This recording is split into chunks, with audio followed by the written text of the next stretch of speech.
Joining me now is David Hawkins. He joins us each week to break down the big stories in Washington.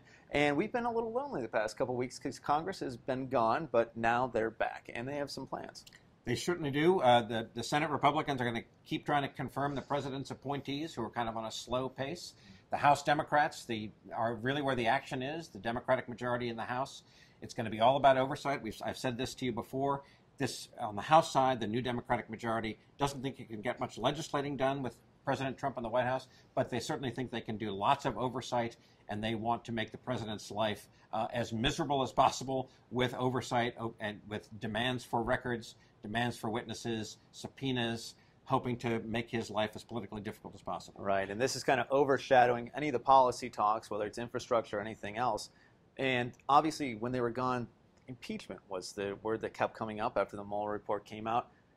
That is not a road they seem to be willing to go down right now, but in many ways they've kind of started down that road with some of this oversight, have they not? I think that's an excellent point, right? The House Democrats are divided about whether to actually do a frontal impeachment, to actually say we're going to try and impeach the president, but at the same time they're willing to do almost everything else to make his life difficult except say the word impeachment, and that's what I mean about asking for lots of testimony from officials, lots of records, asking the Trump Organization for records, trying to get the president's tax returns, trying to get Bill Barr to testify, the Attorney General, about the Mueller report.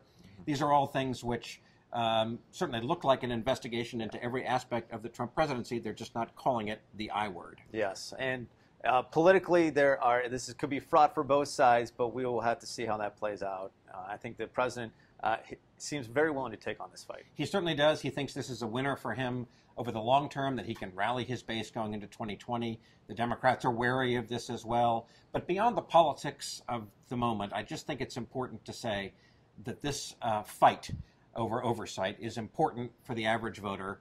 Why? Because the balance of power is important, whether the president is all-powerful or whether the Congress can stand up to the president over time.